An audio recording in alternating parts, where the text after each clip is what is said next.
All right. Hare Krishna Prabhu.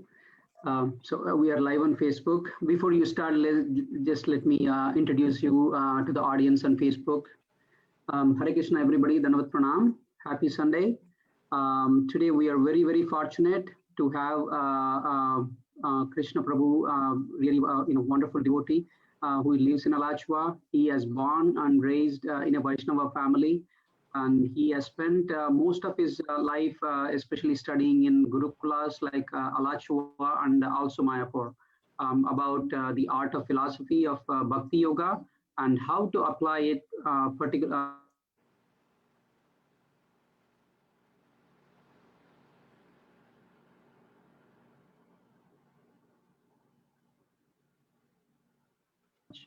And he actually traveled the world for more than 10 consecutive years and sharing his enthusiasm and of kirtan, and his energy is really, really high.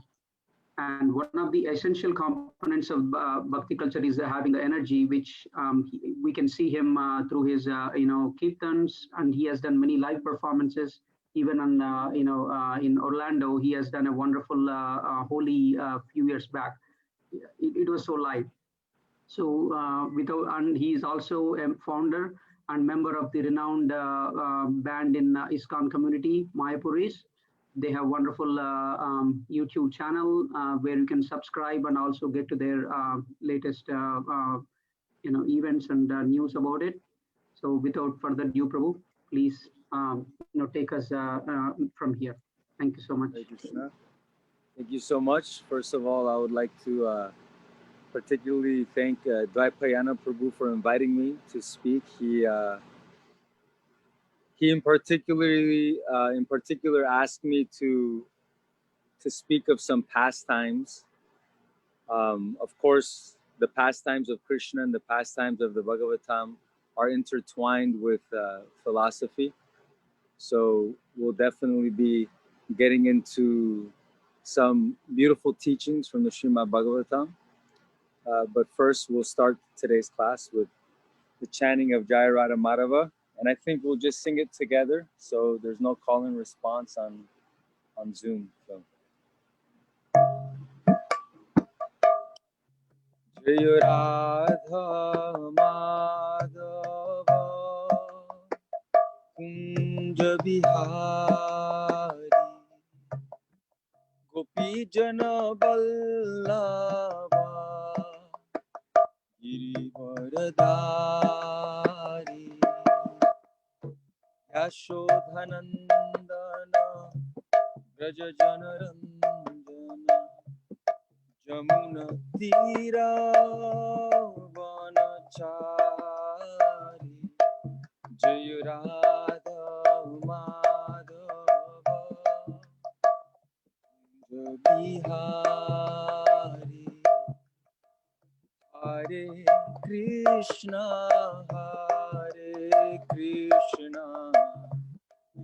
Krishna Krishna Hare Hare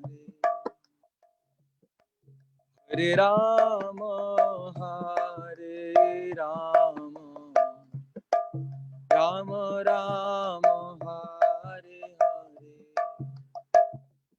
Hare Hare Krishna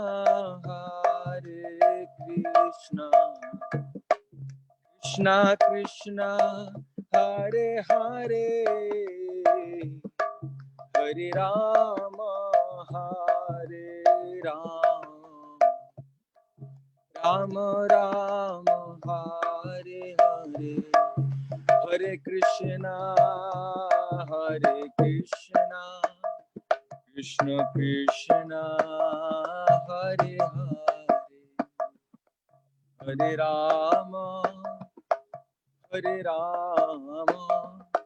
Rama Rama Hare Hare Jaya Gauranithai Jaya Gauranithai Prabhupada Jaya Jaya Prabhupada Nithai Gaur Hari Bol Hari Bol, Gaura Hari. Jai Gaura Premanande, Hari Hari Bol. Om Hari Hari Bol. Namo Bhagavate Vasudevaya. Om Namo Bhagavate Vasudevaya. Om Namo Bhagavate Vasudevaya.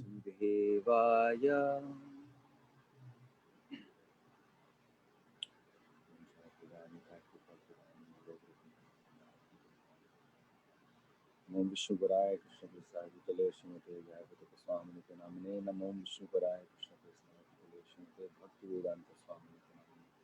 Namaste Saraswati Deve Gauravani Pracharine Nirvishesha Shunyavad Paschatya Deshatarine. Jaya Shri Krishna Chaitanya Prabhu Nityananda Shri Advaita Gadadhara Shivasasi Gaura Panchakalpa Tiruviyasya Kripa Sindhu Deva Chakritam Bhavanayo Vaishnaveyo Namo Namaha. Ananta Koti Vaishnava Vrinda Ki Jai. So when Dvaipayana Prabhu asked me to speak of some pastime, I was meditating on which one. There's so many. I mean, the Bhagavatam is filled with wonderful pastimes of the devotees of the Lord and the Lord himself. And each pastime carries so much significance. But one pastime in particular concerning one of the sons of Swayambhuva Manu came to mind. But before getting to that pastime, because if you have read the Bhagavatam, you understand that everything is intertwined, everything is connected, and it all leads to the same road, to Sri Krishna's lotus feet.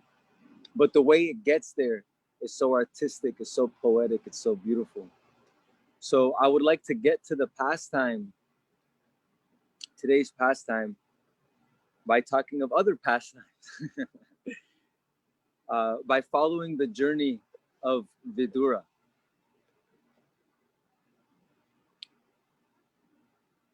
So, as you may know, the Srimad Bhagavatam is being discussed in the forest of the Naimisharanya. And Sutta Goswami, he is recollecting and repeating what he heard because he was present during the conversation, during the dialogue between Parikshit Maharaj and Shukadev Goswami.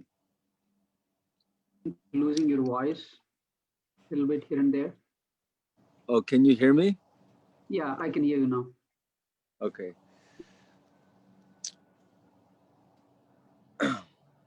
So,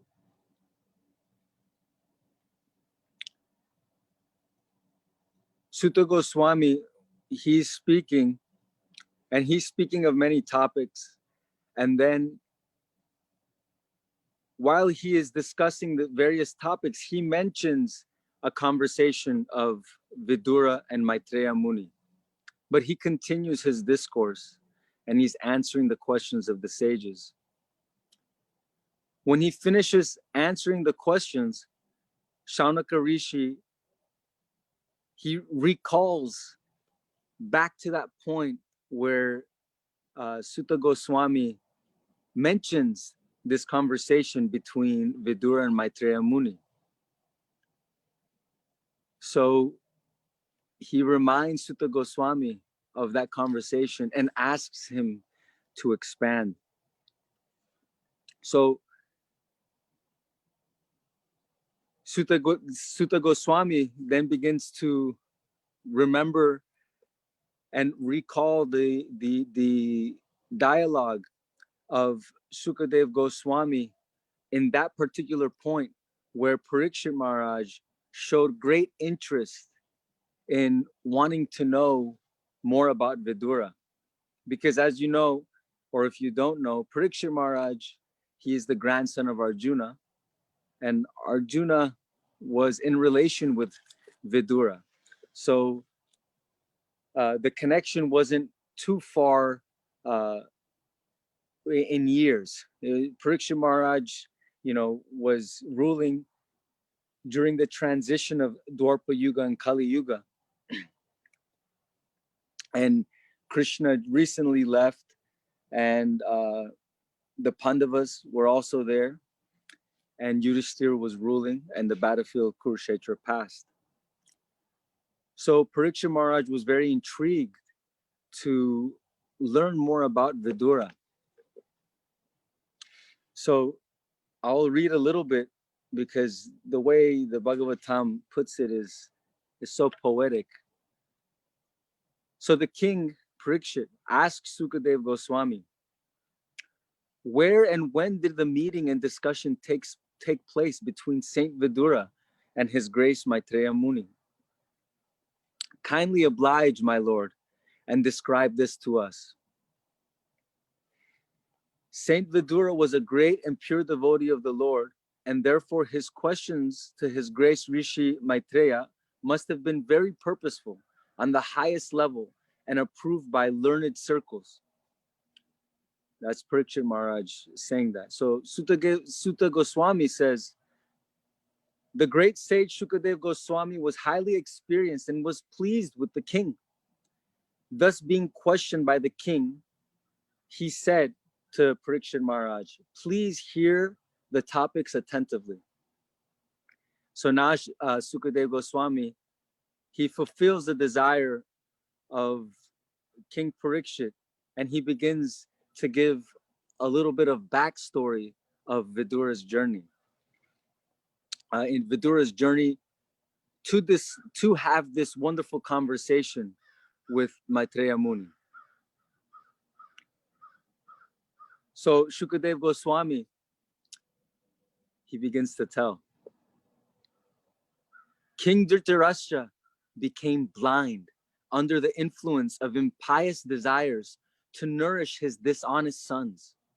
And thus he set fire to the lacquer house to burn his fatherless nephews, the Pandavas. The king did not forbid his son Dushasana's abominable action of grabbing the hair of Draupadi, the wife of the godly king Yudhishthira. Then he talks of Yudhishthira. Yudhishthira, who was born without any enemy, was unfairly defeated in gambling. But because he had taken the vow of truthfulness, he went off to the forest. When he came back in due course and begged the return of his rightful share of the kingdom, he was refused by Dhritarashtra, who was overwhelmed by illusion. Sukadev Goswami continues, Lord Krishna was sent by Arjuna into the assembly as the spiritual master of the whole world. And although his words were heard by some, like Bhishma, as pure nectar, it was not so for the others, who were completely bereft of the last farthing of past pious works. The king, Dasarath or Duryodhan, did not take the words of Lord Krishna very seriously.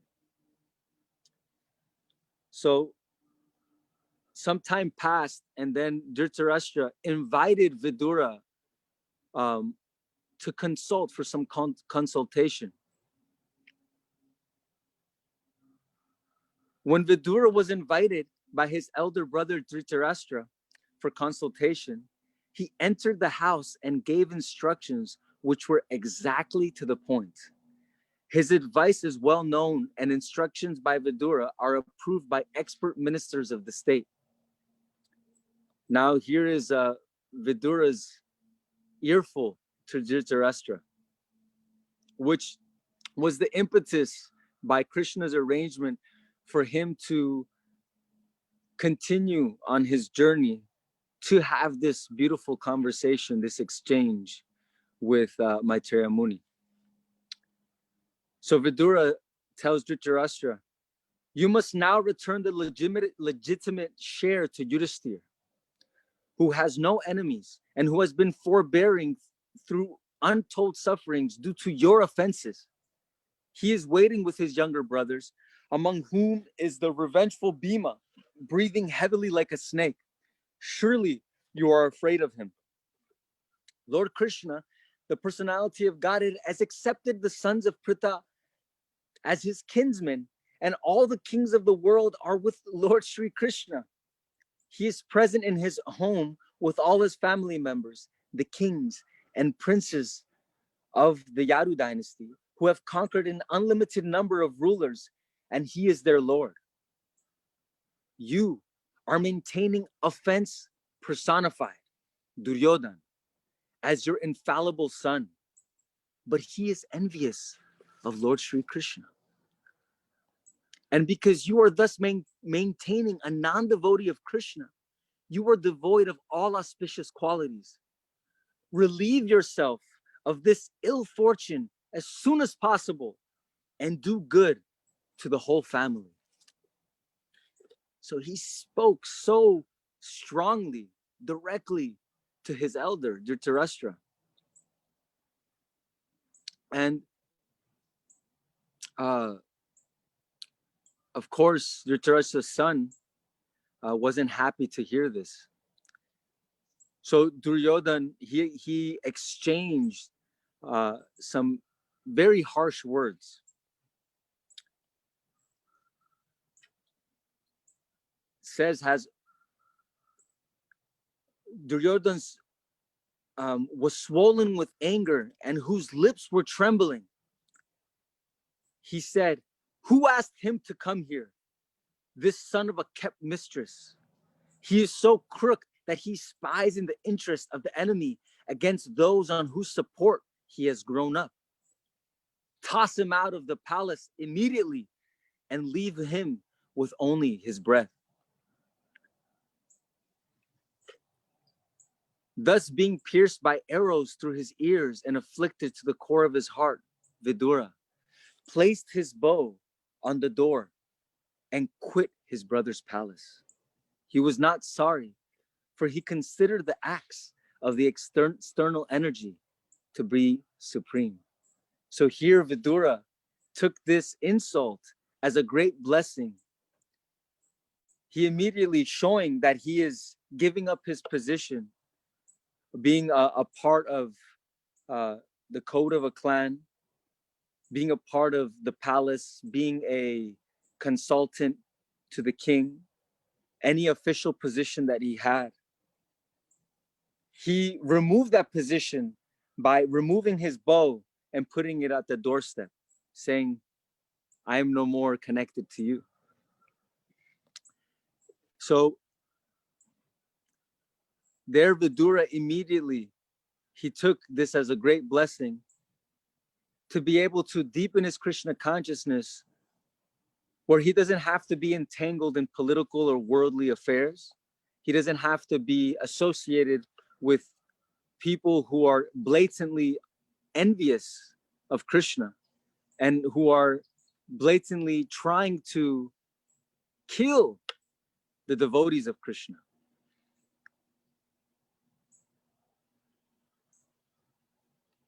So after leaving Hastinapur, he took shelter of many places of pilgrimage, which are the Lord's lotus feet. With a desire to gain a high order of pious life, he traveled to holy places where thousands of transcendental forms of the Lord are situated.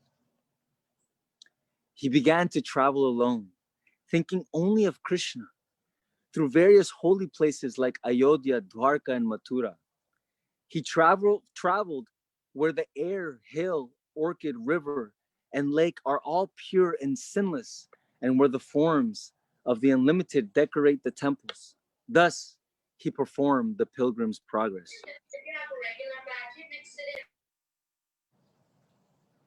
So,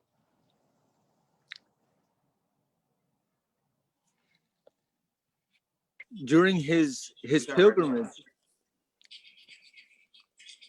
during Vidura's pilgrimage, like as it's mentioning, he went all over to as many places as he could. Then he got the great fortune to finally arrive in the banks of the Yamuna. And there he met with Uddhava. At the time that he met Uddhava, many years, I don't know, many years, lots of time has passed. and excited to see Uddhava, knowing that Uddhava is a personal friend, personal confidant of Krishna. He began to, first he approached Uddhava, and he began to inquire from Uddhava, oh, how is Krishna? How is Pradyumna, Aniruddha? And he started to ask all of the different family members, and how is everything going? And simply by Vidura asking Uddhava, and Uddhava remembering Krishna and remembering the pastimes, he went into ecstasy and he couldn't respond. He was silent for some time. And then in a very, very poetic way, he tells Vidura that the rising sun of Krishna, he has already set. And tears are flowing from his eyes. And he begins to tell Vidura the end of the Yadu dynasty. He tells him many things, but he begins to also depict what was Krishna's mood at the end of the dynasty, when Krishna saw that already his Leela was over and his family was misguided. And it explains in the Bhagavatam how Krishna, he goes to the bank of the Saraswati, he drinks a little bit of water, he sits under a young banyan tree, and he's in deep thought. He's in deep meditation and a very calm mood.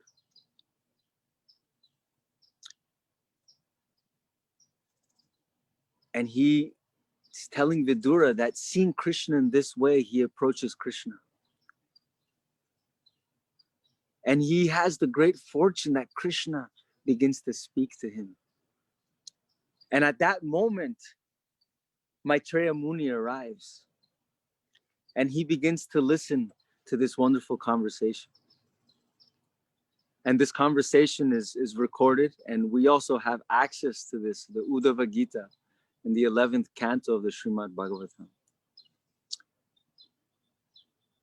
So Uddhava tells him of this, paints this beautiful picture where he takes Vidura towards the ending leelas of Krishna in this mortal world.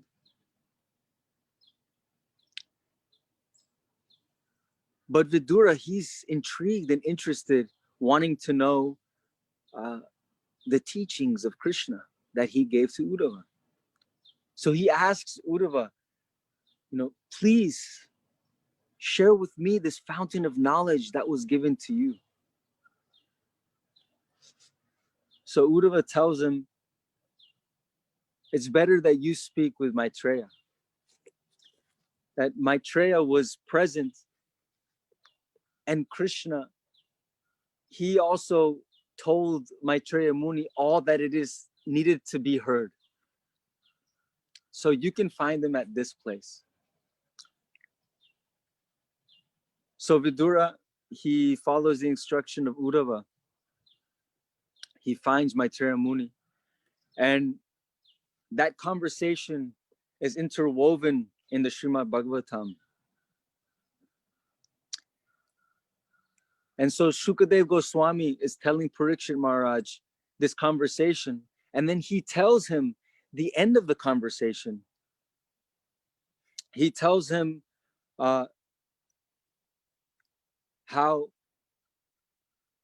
Maitreya Muni explained to him the lineage of King Uttanapad, who is one of the sons of King Swayambhuva Manu. And he explains the lineage all the way to the Prachetas. And then Maitreya Muni says, as you have asked, this is the ending lineage of King Uttanapad. And this is like the wrapping of their conversation. And Vidura is very ecstatic, and Shukadev Goswami is explaining this to Parikshit Maharaj. And then, but out of inspiration, Shukadev Goswami actually mentions the pastime of Swayambhuva Manu's other son, Priyavrata, Maharaj Priyavrata, who we will speak on today. And this is out of his own inspiration. He mentions to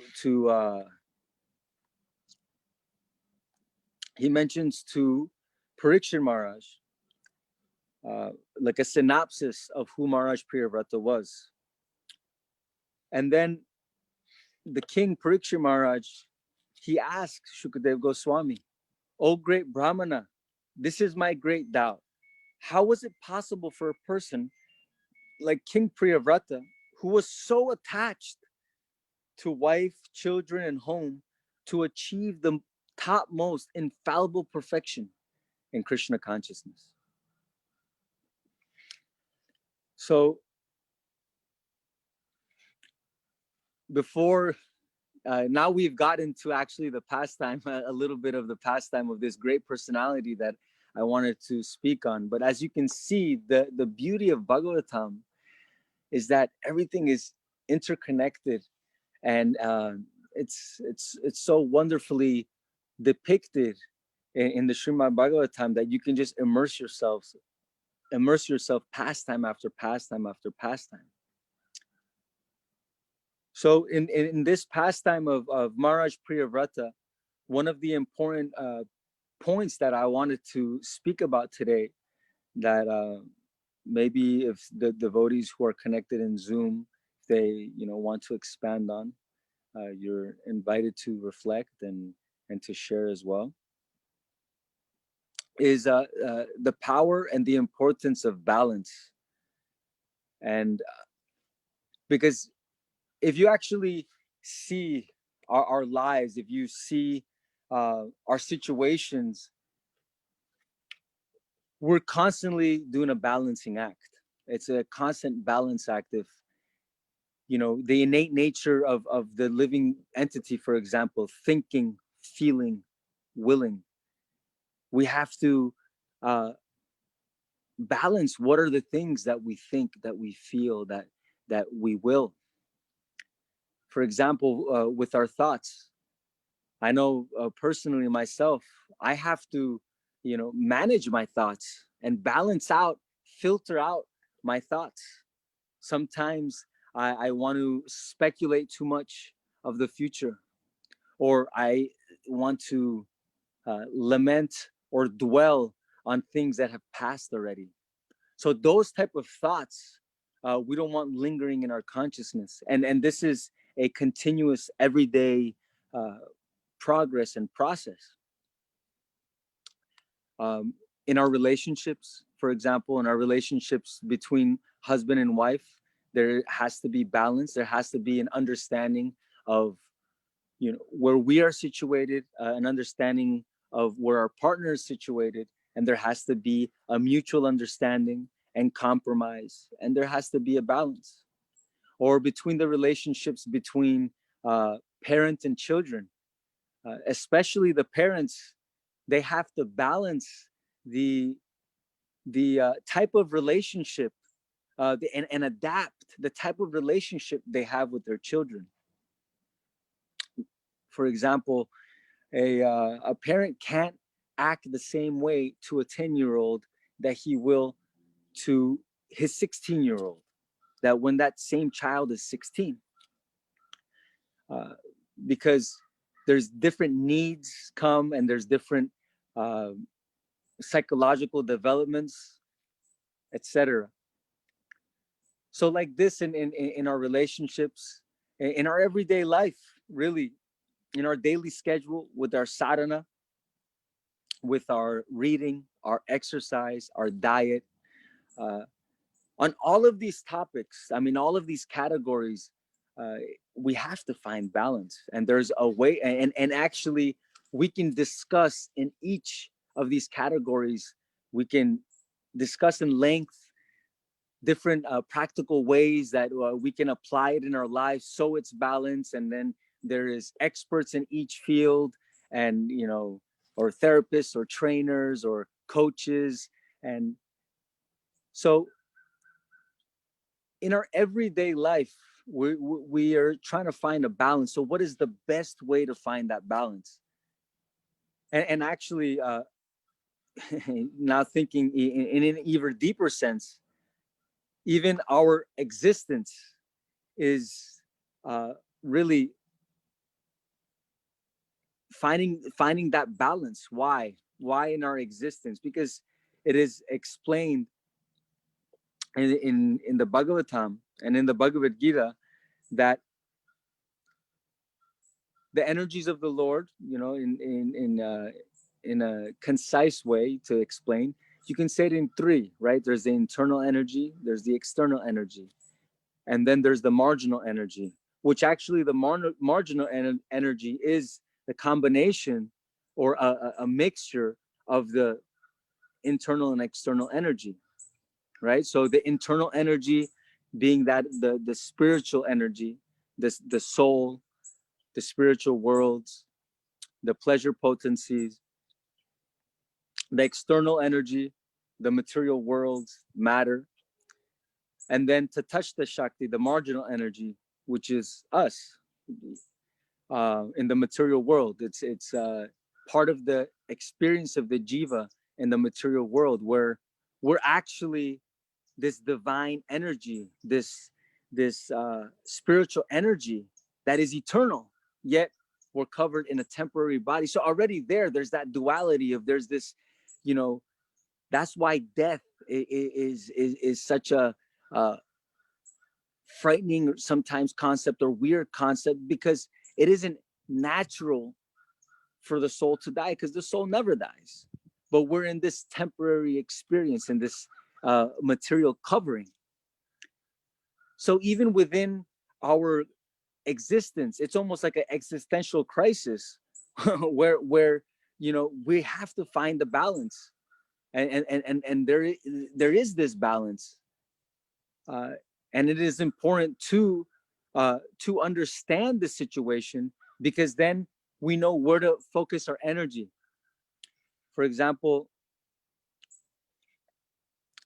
in the Bhagavad Gita, Mahatmanastu mamparta dhaivim prakritim ashrita bhajantyanyanya manaso gyanat gyantva gyan gyatva bhutadim avyayam. So Krishna says, O son of Pritha, those who are not deluded, the great souls, are under the protection of the divine nature. They are fully engaged in devotional service because they know me as the Supreme Personality of Godhead, original and inexhaustible. So here in this purport, Srila Prabhupada, he begins to break down the different energies of the Lord. And then he focuses on the first word of the verse, the Mahatmanas tu mamparta, Mahatmana. So I'd like to read what Srila Prabhupada says about the Mahatmas. The word Mahatma refers to those who are broad-minded, not cripple-minded. Cripple-minded persons always engage in satisfying their senses, sometimes expand their activities in order to do good for others through some ism, like nationalism, humanitarianism, or altruism. They may reject personal sense gratification for the sense gratification of others, like the members of their family, community, or society, either national or international. Actually, all this is extended sense gratification, from personal to communal to social. This may all be very good from the material point of view, but such activities have no spiritual value. The basis of such activity is sense gratification, either personal or extended. Only when a person gratifies the senses of the Supreme Lord can he be called a Mahatma, or broad-minded person. So here Srila Prabhupada is going to the point of the matter, that if we don't understand the situation that there is an internal energy, that we are connected, and we're just completely giving into or just entertaining the sensory experience of this material world through this body, through these senses, which is so hard to ignore, then even if just say we become advanced enough to not worry about our own sense gratification, Srila Prabhupada is mentioning that in many other ways, we may be doing something, tricking ourselves that we're being selfless, or that we're not partaking in sense gratification. But he's explaining that there's extended sense gratification, even if you're trying to do it for the society, friendship, love situation. So the importance being, the balance being, first understanding our situation, understanding that we are not this body, that we are pure living souls. And what is the benefit of that? Srila Prabhupada mentions. In the above quoted verse from Bhagavad Gita, the words Daivim Prakritim refer to the control of the internal potency or pleasure potency of the Supreme Personality of Godhead. This pleasure potency is manifested as Srimati Radharani, or her expansion Lakshmi, the goddess of fortune. When the individual jiva souls are under the control of the internal energy, their only engagement is the satisfaction of Krishna. This is the position of a Mahatma. If one is not a Mahatma, he is a Duratma, or a cripple-minded person. Such mentally crippled Duratmas are put under the control of the Lord's external potency, Mahamaya. And actually, we were just speaking, Vidura being a great Mahatma, he was calling out and showing that Duryodhan is acting and is a Duratma. Someone who is taking what is not rightfully his through ego, through wanting to enjoy through the senses. So, but as Srila Prabhupada is saying here, if we're connected with the internal energy, we're under the shelter of who? Who better to be under the shelter of than Srimati Radharani? For she is the pleasure potency. She is Hara, the internal energy of Krishna. And if we are connected to her, how can we not be protected? How can we not be sheltered? But if we choose not to focus on our actual situation, understanding this internal aspect and ignoring it, because where does the imbalance come? The imbalance comes when we ignore it. We have to first of all understand it. Then we have to include the internal aspect of our life in our daily life. Otherwise, then it's so easy to just go with the current of modern society, or go with the current of your senses and of what your mind desires. And what happens if you go with that current of what the mind desires, of what the senses are pulling you towards? If the internal energy, you're controlled by Srimati Radharani and sheltered, then the external energy, if you're controlled, then you're controlled and sheltered by Mahamaya, not Yogamaya, Mahamaya, right? And what does Srila Prabhupada say on that? He says, indeed, all living entities within this material world are under the control of Mahamaya, whose business is to subject them to the influence of the threefold miseries: Adidaivika, Adibhaudika, Adhyatmika. Right? Adidaivika, natural disturbances; Adibhaudika, caused by other living entities; and Adhyatmika, caused by oneself. I mean, these miseries, these threefold miseries, they're constantly being put in our face on the news, or even if you don't look for it. I mean, this whole situation with COVID, is a great reminder that we're in this material world. We just had a beautiful Kirtan festival in Alachua, the Festival of the Holy Name. And when you're in the association of devotees in front of Gorni Tai, we're under the moon during Kartik, devotees chanting. It's just, it feels, oh, this is life. This is the real thing. This is glimpses to the spiritual world. This is the spiritual world. Then I'm playing mridanga or playing the flute, and I open my eyes and I see all the wonderful devotees, and they're colorfully dancing and happily dancing with masks on. You know, of course not. I mean, mask or not, no mask. I mean, the point is, it's a reminder that we're in this material world. It's, you know, that even to perform the Yuga Dharma Harinam Sankirtan, there were so many obstacles to put this festival on, for example. And then in doing so, there's all of these things that we had, these protocols that we had to follow. We did all the protocols that we had to do in order to put this festival together. But in doing so, of course, it's hard to not realize, okay, yes, we're in the material world. And it's not that you know, getting into the debate of mask or no mask. For me, you know, the easier thing to utilize this whole situation is just to remember, wow, we're in the material world. We're in the material world. And sometimes as a devotee immersed in Krishna consciousness, you know, it can be quite easy to forget that because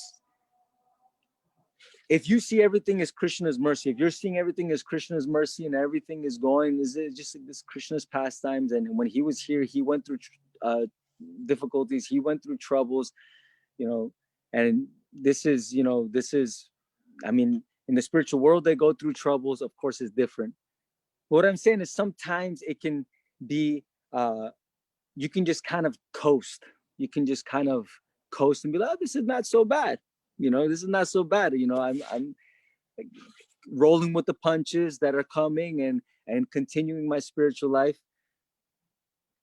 But no, we have to we have to know the difference of this material world and this Tatashta Shakti. Of course, great things can happen in these material worlds. Krishna himself comes in various expansions, his devotees, but for what purpose? What is the purpose of Krishna coming to these material worlds? To remind all the lost souls. So and then Srila Prabhupada says, the main problem confronting the conditioned soul is the repetition of birth, old age, disease, and death. In the material world, one has to work for the maintenance of the body and soul. But how can one perform such work in a way that is favorable for the execution of Krishna consciousness? So this connects to the question of Parikshit Maharaj, because he's asking, you know, which Maharaj Priyavrata, who was a great king, who was in the center of the material world, the emperor of the world, and yet he had the topmost infallible perfection in Krishna consciousness. And this was mind-boggling to Parikshit Maharaj.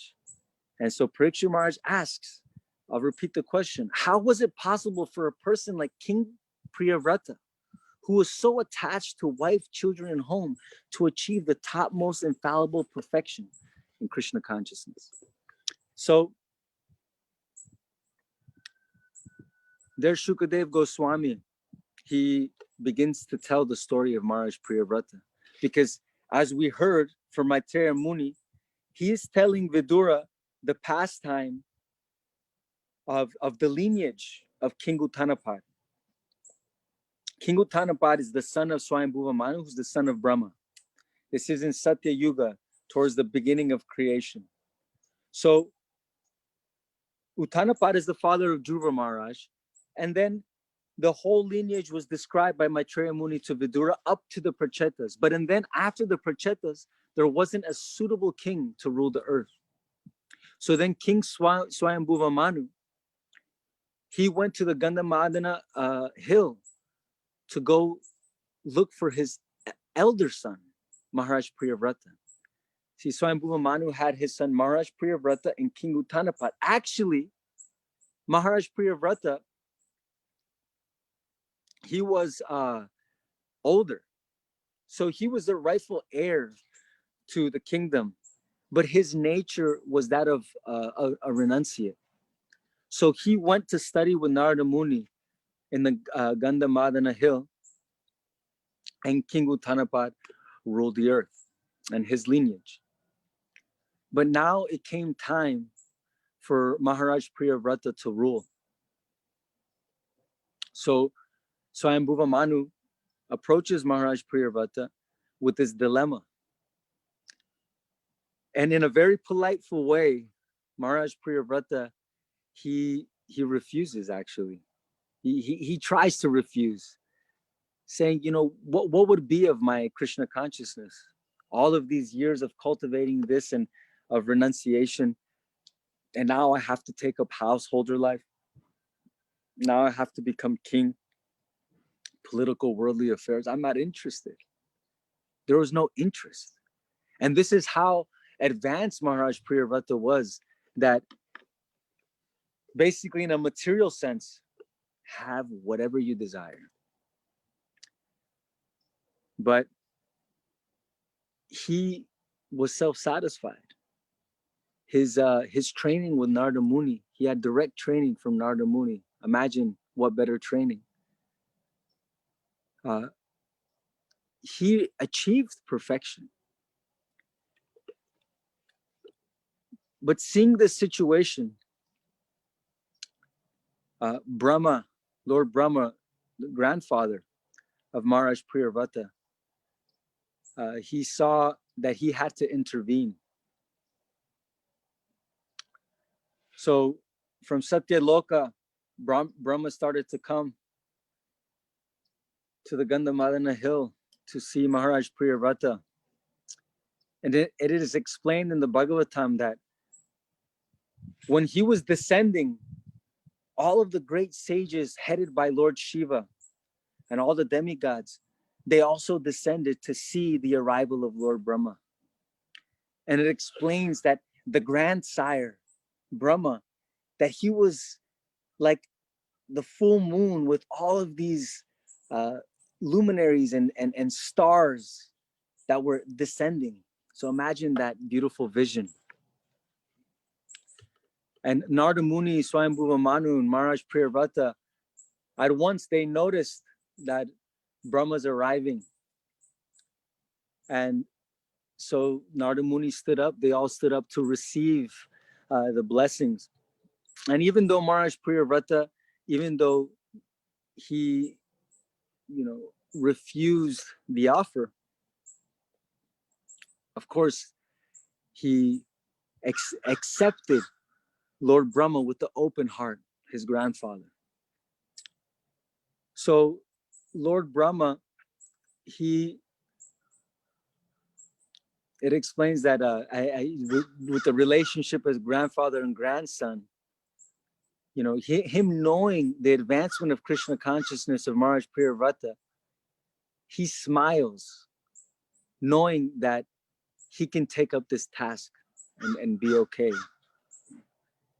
And also smiling because he's gonna have to really feed him the bitter melon.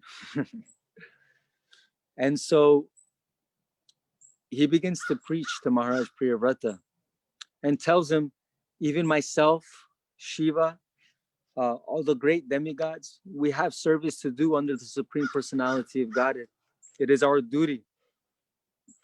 And he also explains, and he gives him encouragement, telling him that even a householder or king who is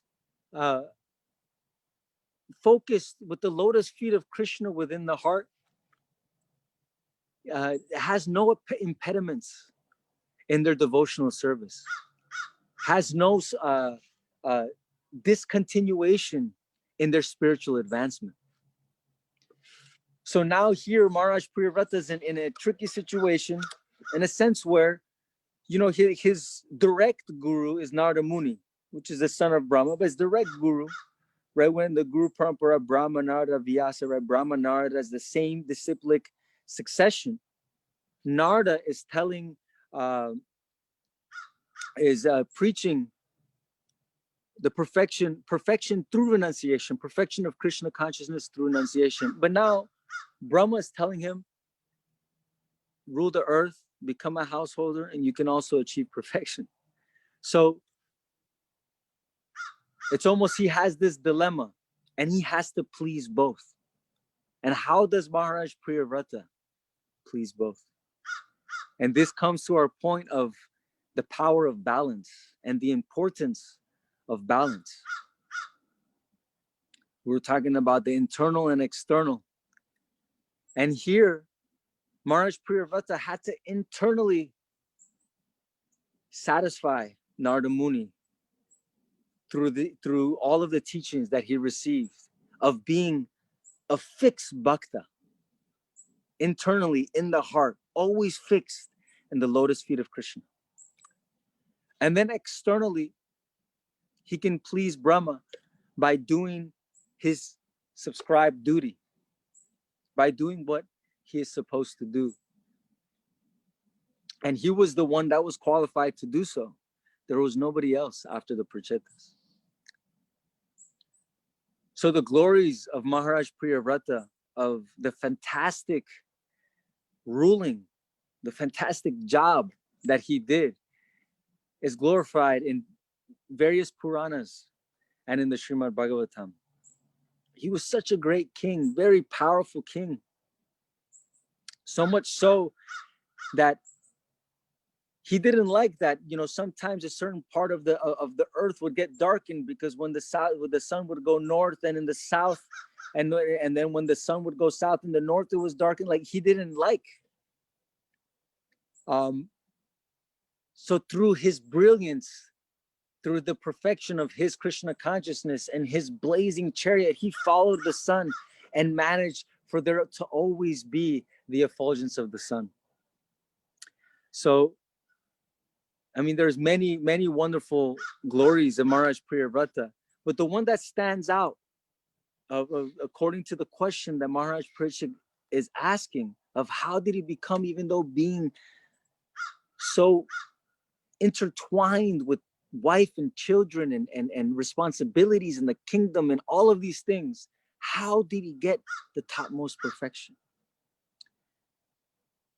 And the way that Maharaj Priyavrata does it is exemplary and is a great example for all devotees to follow.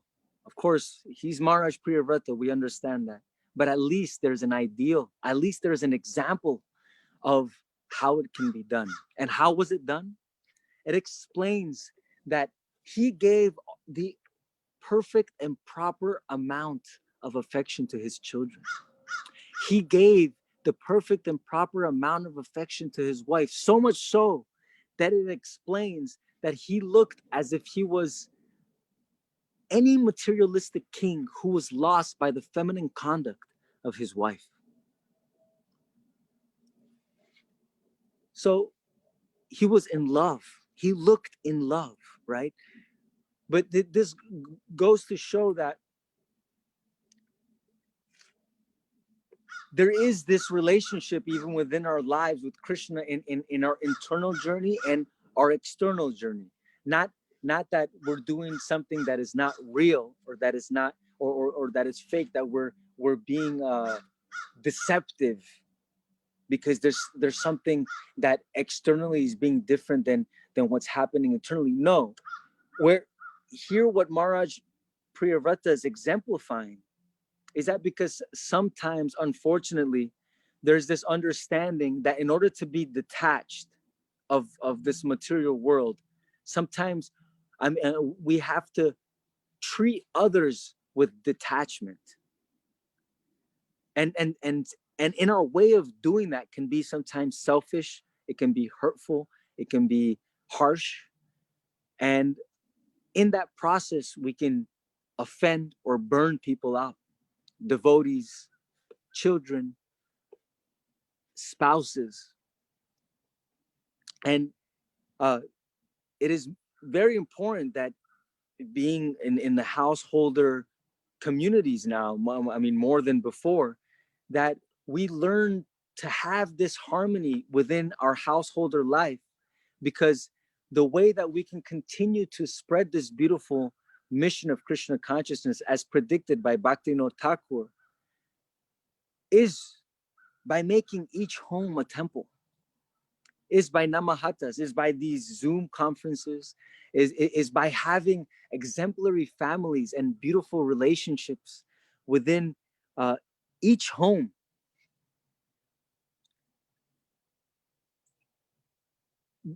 Our spouses, our children, our friends are people that we see more on a regular basis, but sometimes it's easier to take out our problems on these people, of course, because, you know, they see us more. But here Maharaj Priyavrata is showing that, you know, and also explains a little detail of how the wife would encourage him through the way she moved, through her beauty, of what she would say, encouraging words, so he felt the vigor to rule and to protect. So there was this reciprocation, and also she felt the love and the affection that she needed. But what is important here too is that Maharaj Priyavrata was expert at watering the root of the tree of his relationship with Krishna, because that relationship was firm and that relationship was real. Then automatically all of his intimate and direct, immediate relationships, and even the relationships with further citizens, were perfect, because his relationship with Krishna was perfect. And what was his perfect meditation? Explains his meditation was always in his heart was the lotus feet of Sri Krishna Bhagavan. But we have to have this focus, this one, how do you say, one pointedness, this one mind, in this direct intention. And Krishna, he tells us this in the Uddhava Gita. Iti mam yaha swadharmena bhaja nityam ananya bhak sarva bhuteshu mad bhavo mad bhaktim vindate dridam. He tells Uddhava how the secret of achieving unflinching devotional faith. Mad bhaktim vindate dridam. Iti mam yaha swadharmena. He says, by offering your dharma, your occupation, as Maharaj Priyavrata was doing. Bhaja nityam ananya bhak. Having me as your worshipable object. As Maharaj Priyavrata, the lotus feet of the Lord. But why is Krishna saying as a worshipable object? Because if we don't have this object of attention, then something else will be in there. And it can be something that will just cause us lamentation. So the safest and most purifying person to have as our worshipable object, who better than Krishna? And Krishna is telling his dear friend Uddhava. And he says, Sarva bhuteshu mad bhavo. Also, in all beings, if you see me situated in the heart, then mad bhaktim vindate dridam. I will award you unflinching devotional faith. What a reward. Imagine that award of devotional faith, unflinching. And that's what we pray for. And that is something that Maharaj Priyavrata had. He had this unflinching devotional faith that allowed completely all of his relationships to be perfect. And he put effort in that. You don't think him being lost in the feminine contact of his wife, of nourishing that relationship with his wife, there wasn't effort or thought put into it? Of course. But is it much easier when Krishna's doing everything? So we accept Krishna as the controller. And we're connecting with our internal energy. Then who is managing our life? The most delicate and lovable Srimati Radharani. She is directly helping us get closer to Krishna. And he will help us get closer to Krishna, and also have those who are around us get closer to Krishna. Because that is her mood. The mood of Srimati Radharani is actually for others to get closer to Krishna. She wants everyone to get closer to Krishna. She wants the gopis to get closer to Krishna. So of course there's this wonderful mercy, and then there is the effort that we can do. But also we see in Maharaj Priyavrata, he was so humble as well, because at a certain point when he divided his kingdom and gave to his children, it wasn't that he was like, oh, I'm perfect in bhakti, now I'm gonna just like this, and I did everything I did in line and out. Actually, no. He saw himself completely enraveled, enwrapped in family affairs, enwrapped in attachments, in worldly affairs, in attachment of to control, to rule. That's how he saw himself. But actually, he was very pure in his way of doing things. And he left a wonderful example. So I wanted to speak a little bit on, sorry, I spoke more than a little bit, but I wanted to focus on these qualities of Maharaj Priyavrata and the importance of us having this balance in our lives. And if we feel that we're imbalanced, if we feel that sometime in any category, as we mentioned, then that is what Sangha is there for. That is what these namahatas, these programs are there for, is to develop these real relationships with other devotees. And sometimes maybe we're not going to connect with every single devotee, and maybe we won't feel as comfortable to reveal our heart with every single devotee. But it's okay. It's okay. Bhaktivinoda Thakur says that with like-minded Vaishnavas, we connect and we have the 6 loving exchanges. Of course, we respect and offer all our prayers and our obeisances to all the devotees. But then once dealing with personal struggles and imbalances that we have, there's so many devotees who are ready to lend an ear, who are ready to give time, affection, and energy. And building these relationships is very important, because as a community, as a society, if we want to thrive, if we want to continue to grow, to expand our movement in a healthy way, then our foundation of relationship needs to be strong. Otherwise, then all of this expansion with a weak foundation, what's going to happen? So this expansion needs to go with also the expansion of our relationships. And with the trust, with the love, with the service, the right attitude,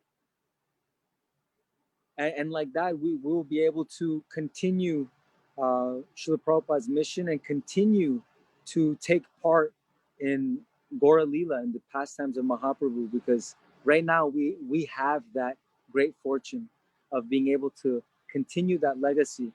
And how do we remain in Gora Lila? And how do we remain in this fire of Krishna consciousness? Through sadhana, through Sadhu Sangha, Guru, Sadhu, Shastra, of course. But the good place to start is within, charity starts at home. Starting at home, building that trust, starting with oneself, our own sadhana, expanding our sangha, seeing how we can serve the devotees, how we can serve our local temples. And for example, I know in Orlando right now, I think they're doing a Live to Give marathon, a Live to Give for distributing Srila Prabhupada's books in this month of December. So there's many ways that we can take part in expanding our movement. So please feel encouraged to continue this mission, and feel encouraged to also continue to find that balance with yourself, so you can also share that with more and more people. Thank you very much. Hare Krishna. Hare Krishna, Prabhu. Dandavat Pranam. Thank you for such a wonderful, wonderful class. You mixed philosophy with the pastime and your background right behind you in your yard. This is the first class we are seeing outside. It's a wonderful. Thank you so much for your well-prepared class. Appreciate it. Devotees on the Zoom, if you have any questions, please unmute yourself, or you have any comments also, please pass on.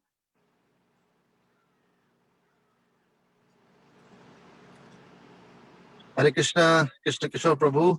Thank you very much. Prabhuji, thank you very much for this wonderful class that you gave us. And, you really went into details, man. I was really happy and surprised at the same time that you definitely are studying Shastras, and I'm so happy that, I asked you for this opportunity, and we really want to hear more from you. And I was preparing my questions to ask you, and for the next 2 to 5 minutes, you're answering the question. Being the householder and you're giving examples. I was like, oh my God, usually I always have a question in every class. But to the end, like all my questions that I had, you really cleared it very well. And I really appreciate that you mentioned about, the duties of household and how to balance our lives these days. And especially, with this situation that we're all in right now, how to make the best out of this. And, many prophecies are coming like that, this may be the way, the new normal. And this may be the way that you do our Sangha. And Sangha doesn't have to stop if we don't meet physically, but we should continue to meet through like this. So this is very, very wonderful, Prabhuji, and so thankful to you for taking you so much. Valuable time. And everyone on the call and Facebook viewers, you all know that Krishna Kishore is a wonderful musician. His name is Krishna. He just plays flute like Krishna, and he has a wonderful album out there. Is the album, Prabhu, Waves of Separation?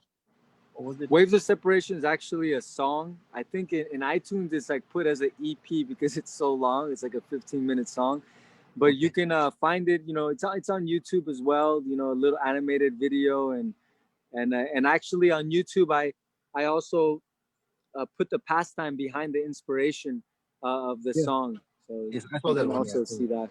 I definitely want to encourage all the viewers, to watch the song, or even you could do a japa and have that silently going on in the background. It's really, really sweet. There's no word, just wonderful music. And of course, there's nice animation there.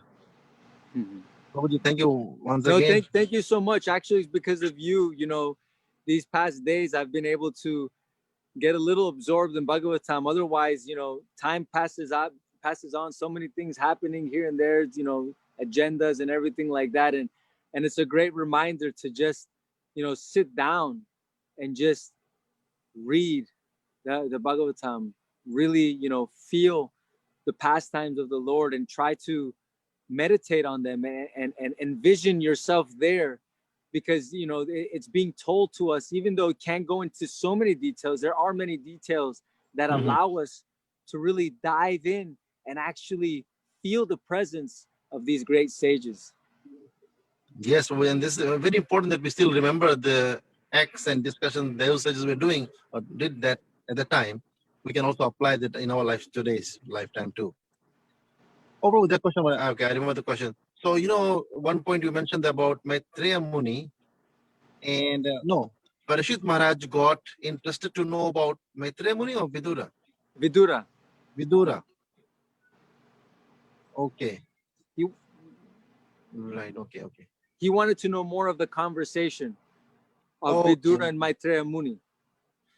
Right, right. Because he was able to identify who was Vidura in his relation, or just based on the knowledge that he had. Like, what was? Why Maybe did he? both. I mean, I think maybe. I think he knew who Vidura was. I'm sure that he knew who Vidura was. Mm-hmm. So, but he wanted to know of this conversation because this conversation is, you know, there's many important pastimes that are told in the Bhagavatam of this conversation. And I mean, of course, Vidura is an important personality for us because he met with Uddhava after Krishna left the material world. So, you know, imagine he personally was hugging and speaking with Uddhava, who was a confidant to Krishna. Yeah. And then Uddhava's telling him that no, Maitreya Muni, he was also present. He's the last conversations of these instructions before Krishna, you know, was done with all of this. He spoke with Maitreya Muni. So Maitreya Muni is very important for us. Yes, yes, sure. Thank you so much, Prabhu. Thank you, Prabhuji. Thank you. Hare Krishna. Hare Krishna. Is there any more questions? Just comments from Facebook, Prabhu. People really loved your class. They said it's a wonderful class. So just want to pass it on. Oh, thank you. Thank you so much, Prabhuji. Thank you. Anyone else have a question or a comment? Please unmute. Okay, I think that's it, Prabhuji. Hare Krishna, Prabhu. Hare Krishna, Gauranga, Nityananda, Srila Prabhupada ki jai. Vancha kalpatarubhyascha kripa sindhubhyascha patitanam pavanebhyo vaishnavibhyo namo namah.